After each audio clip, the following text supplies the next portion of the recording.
केंद्र ने राष्ट्रीय राजधानी की वायु गुणवत्ता गंभीर श्रेणी में पहुंचने के बाद मंगलवार को दिल्ली एनसीआर में ग्रैप यानी ग्रेडेड रिस्पांस एक्शन प्लान के तीसरे चरण के तहत प्रदूषण से निपटने के लिए कड़े उपाय लागू किए हैं। दिल्ली का औसत वायु गुणवत्ता सूचकांक सोमवार को 362 था, जो मंगलवार सुबह बढ़कर 425 हो गया। इसके बाद ग्रैप के तीसरे चरण को लागू करने का फैसला लिया गया। शहर की वायु गुणवत्ता धीमी गति से हवा चलने, स्थिर वातावरण और प्रतिकूल मौसम की स्थिति के कारण बिगड़ी, जिससे प्रदूषक सतह के करीब जमा हो गए। I think there's a hearing in the Supreme Court tomorrow, and given the trend that we have, because as I said, many air quality monitors are already 450 plus, and 450 plus means severe plus, which actually triggers GRAF for measures in that sense. With the changing meteorological conditions, the weather, both in terms of wind direction and wind speed, maybe the situation is going to get worse, because the winter has only begun, and we've seen year after year that with fall in temperature, the pollution levels rise because of certain geographical disadvantage that Delhi has. Grab 3 में कड़े प्रतिबंध लगाए गए हैं। इसके तहत गैर जरूरी निर्माण, पत्थर तोड़ने और खनन गतिविधियों पर रोक लगा दी गई है।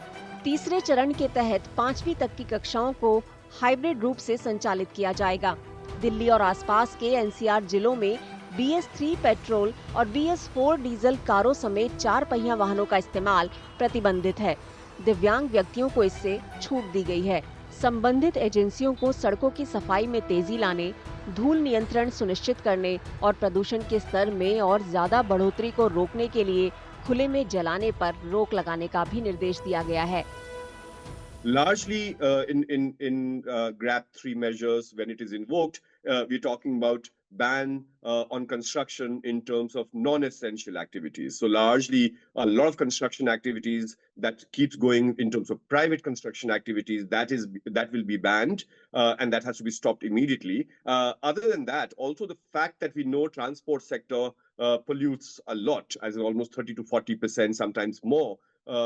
Contribution to ambient air quality is because of vehicular pollution. Right now with GRAP 3, we are talking about BS3 and BS4 vehicles are actually banned in that sense. So, which basically means that there might be some reduction in pollution from these vehicles, also these old vehicles and the polluting vehicles, and also at the same time, the biggest thing that we are talking about is the schools being shut, or the schools at least till grade 5 has turned into hybrid mode.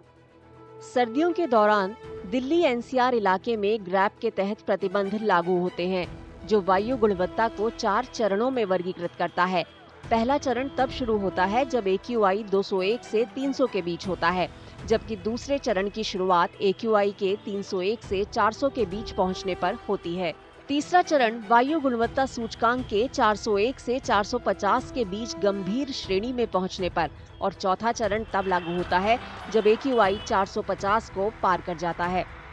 प्रतिकूल मौसम संबंधी परिस्थितियां, वाहनों से होने वाले उत्सर्जन, धान की पराली जलाने, पटाखों और दूसरे स्थानीय प्रदूषण स्रोतों की वजह से सर्दियों के दौरान दिल्ली एनसीआर में वायु गुणवत्ता का स्तर खतरनाक हो जाता है।